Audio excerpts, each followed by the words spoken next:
Eh bien salut tout le monde, c'est Feu et on se retrouve aujourd'hui pour une nouvelle vidéo, et pas n'importe quelle vidéo parce qu'aujourd'hui on va unboxer le clavier G413 de chez Logitech. Alors ce clavier est un clavier mécanique proposé aux alentours des 80 € sur Amazon et est tout à fait commandable directement sur le site de Logitech.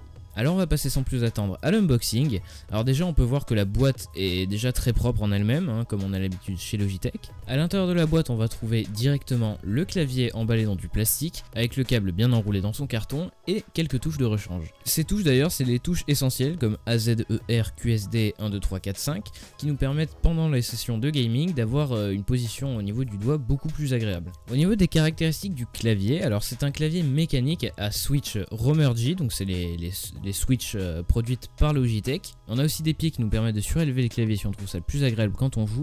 Et enfin, un port USB directement intégré sur le clavier. Le câble lui est séparé en deux prises USB, une qui permet d'alimenter le clavier et une qui permet d'alimenter le port USB dessus.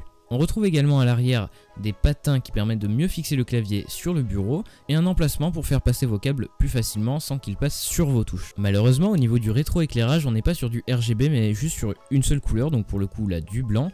On a quand même un bouton sur le clavier qui nous permet de gérer l'intensité de la luminosité ou encore quelques touches multimédia comme play, pause ou augmenter le son. Pour ce qui est du bruit du clavier, il est plutôt silencieux par rapport notamment à mon ancien clavier. Je vais vous faire écouter ça tout de suite.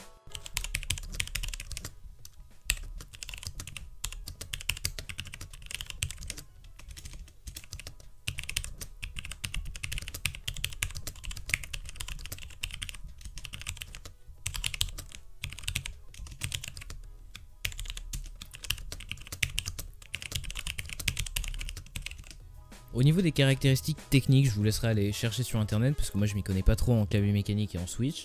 Mais tout ce que je peux vous dire après quelques games de Valorant ou de MC, c'est qu'il est hyper agréable à utiliser quand on joue et en plus il est très silencieux. Le plus gros point fort de ce clavier, c'est son prix déjà qui est pas très cher. En soi 80 € pour un clavier mécanique avec des switches Romergy, c'est pas mal, c'est une bonne affaire. Dans les points négatifs, on va retrouver l'absence de macros tout simplement parce qu'on a que les 105 touches de base d'un clavier, donc c'est assez dommage pour un clavier gamer, mais en même temps pour son prix c'est assez compréhensible.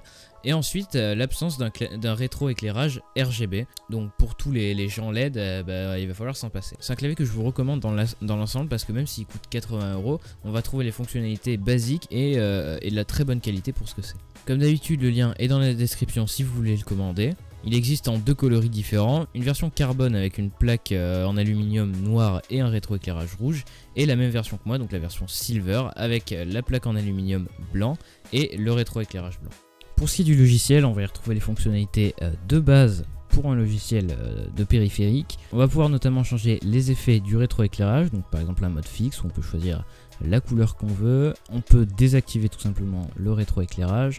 On peut mettre un effet de pulsation. Ce qui est plutôt sympa avec ce logiciel, c'est qu'on peut synchroniser les options d'éclairage avec tous les autres périphériques Logitech. Ce qui permet à l'ensemble d'être rétroéclairé de la même manière et pas en décalé. Et enfin un mode visualisateur audio.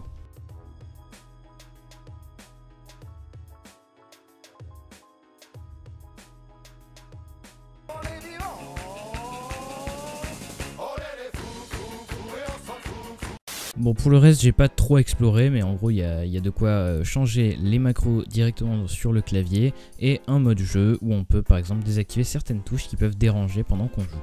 Donc voilà, c'est tout pour cette vidéo, j'espère qu'elle vous aura plu. Désolé si elle est un peu courte, mais bon, je peux pas m'étendre non plus 20 minutes sur l'unboxing, le clavier est super. Donc voilà, je vous le conseille. N'hésitez pas à me dire dans les commentaires et à me mettre des pouces bleus si la vidéo vous aura plu. Sur ce, je vous dis à la prochaine, ciao tout le monde, bye.